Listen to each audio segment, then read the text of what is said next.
The Nintendo Switch 2 has finally come out, and with it comes one of the most anticipated games of the decade. No, not that one.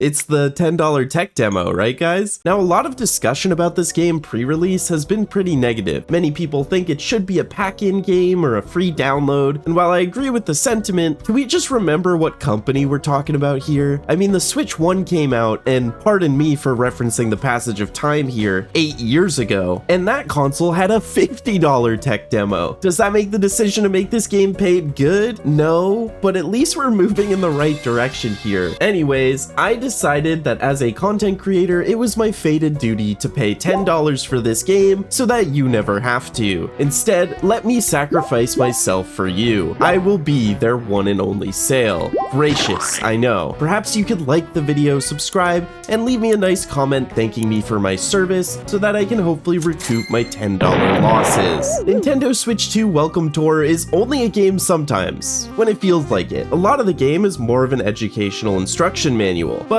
let me lay out everything there is to do in this game. You get to walk around various parts of the Nintendo Switch 2 system and interact with various objectives. You can talk to NPCs that, as far as I've cared to test, never have a single interesting thing to say. You can pick up lost objects and take them back to the information desk. You can take quizzes on the Nintendo Switch 2 hardware. You can try out demos meant to show off some of the new tech on the system. You can play mini games that take advantage of different control methods. And finally, you can hunt around for stamps by visiting many of the key features of whatever piece of hardware you're exploring. Out of all 6 of these objectives, which ones do you think are tied to the main progression? It's only stamp collecting. And stamp collecting, believe it or not, is not very engaging. So I said that you pick up stamps by visiting key features of the hardware. What I didn't say is that the place where you collect your stamp is invisible, so the main progression of this game is tied to clumsily fumbling around, waiting for an invisible stamp pedestal to pop up right in front of you. It doesn't matter if you know exactly what feature you need the stamp for, the stamp will only appear in one specific spot if you are close enough to it. This is the only thing that you are required to do in this game, which means that the actual game parts of the game, like the demos and the mini games, are completely optional. Is this not just incredibly backwards? Shouldn't the progression be tied to actually playing the mini games and demos associated with each area? The demos and mini games that actually show you how the new controls, technology, and specs work. I don't learn anything about the system by blindly finding a stamp that shows me where the A button is. I needed to know where that was to even get to this point. This is the center point of my gripes with this game, because even if I find the NPC dialogue and the quizzes boring, they are totally optional. When I realized they weren't fun, I just stopped doing them. If I want to progress in the game and get to the demos and mini games I actually want to try, I have to blindly fumble into every single one of these invisible objectives. I speedran this game to just prove how stupid it is. Just vaguely knowing the locations of the stamp stations based on my first playthrough, I was able to blitz through the entire game to the end in like 40 minutes. And hey, since I don't see a leaderboard for this game yet, I think I have the world record. No biggie for a guy as welcomed as me. But in that run, I experienced literally none of the actual demos and games this game is meant to show me. But let's talk about these demos and minigames. A lot of the demos feel kind of reminiscent of stuff we've already seen on Switch 1, like feeling balls roll around in my Joy-Con. This has to be at least the 3rd time they've done one of those. Some of these definitely did make me appreciate the hardware, like the mouse controls, not as clunky as I thought they would feel. Still not something I think I'll use that much, but definitely usable if that's your thing. Some of the vibration stuff feels honestly way overboard. Like there's this one demo that shows that the Joy-Cons can actually make realistic sounds using its rumble.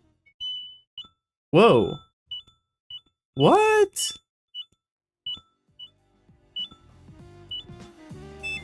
And that's definitely neat. But like, do we really need all this fancy tech to do what the Wii Remote did with an internal speaker? Pardon me for referencing the passage of time again, 19 years ago. Some of the minigames are fun, but none of them ever take their concepts very far at all. Like, I'd play more of the golf minigame, but they only made 3 holes for it. Okay, but if I do it like, if I give it like, if I give it a boosh.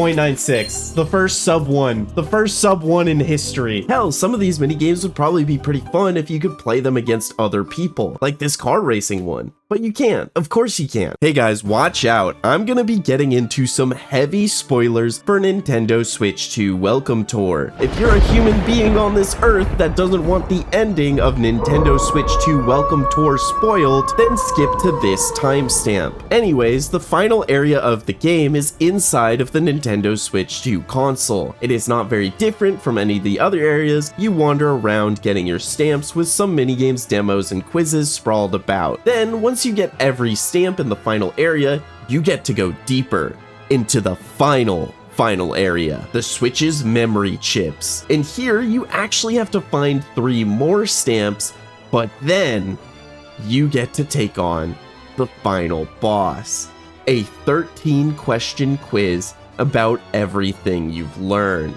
Oh no, I only did 2 of the quizzes in my entire playthrough. Surely I am underprepared for such a monumental quiz right at the end.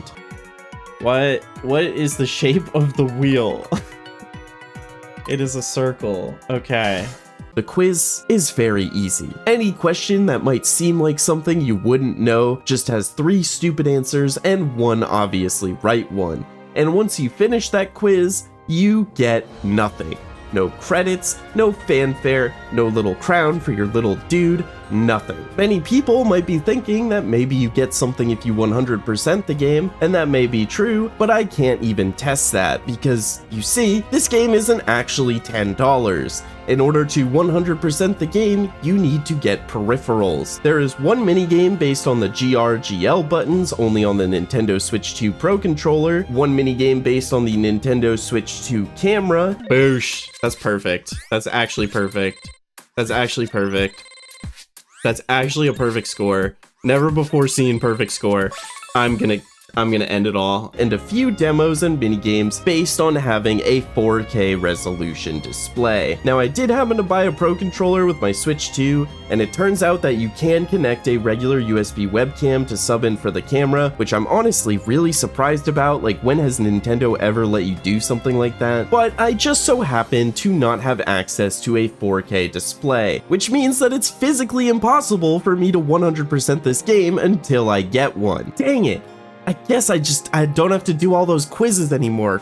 Oh, I think the most upsetting part of this game is how much it wants to waste your time. Like, I get that I paid $10 for this, but I really don't think it needs padding. But there's just these little things, like when you're reading information about the Switch 2 for quizzes, you can't move on to the next text box after you've read it. You have to watch a full little animation play whether you like it or not. Remember when I said that there were fetch quests to pick up lost items earlier? While that kind of thing in games is never that fun to begin with, this game makes sure that you can only carry one thing at a time. Oh, this game hates people. This game does not respect my time. That's crazy work. Don't overexert yourself. It sure would be a little too convenient if you could carry both a baseball hat and glasses at the same time. What does that add to the game? Making me fast travel to the help desk and then back to where I was just to pick up 2 items? I'll answer that. It adds nothing but uninteresting playtime. Did we really need a Joy-Con Wheel 2 area? Did we really need an area for the left and the right Joy-Cons and the inside of both the left and the right Joy-Cons? 1/3 of this game takes place on Joy-Cons. So what did I get for $10? 1.5 hours of running around looking for invisible objectives? Maybe 1 hour of variably amusing demos and minigames? This is fucked up because I have tiny hands. Can we talk about that? Having tiny hands is a disadvantage in Nintendo Switch Welcome Tour speedrunning. See, if my hand was bigger, I could reach that. Fucked up. Fucked up and dystopian. I think $10 for a 3-hour game isn't terrible at all, but this is $10 for a padded tech demo. It's a shame too if you look at the trajectory of Nintendo's pack-in and console intro games. We started with Wii Sports, a rather simple but universally beloved and understood game. It had multiplayer and single-player appeal. The controls were just intuitive because everyone knows how to play sports. There's a reason this game was a phenomenon. Nintendo Land for the Wii U is almost objectively a much better package, but it lacks that simple appeal. For players willing to learn the unorthodox nuances of asymmetric gaming, there's a lot of fun to be had there. There's more to do both multiplayer and solo. It perhaps flew too close to the sun though, and it feels more like a real game than an introduction. 1-2-Switch seems to have wanted to compensate for that, making a game so simple that you don't even really look at the TV. $50 was, and still is, an insane price for a game like this, but there was some fun to be had there, albeit not as replayable or widely appealing as something like Wii Sports. I mean, there's a reason people were excited to buy Wii Sports Resort,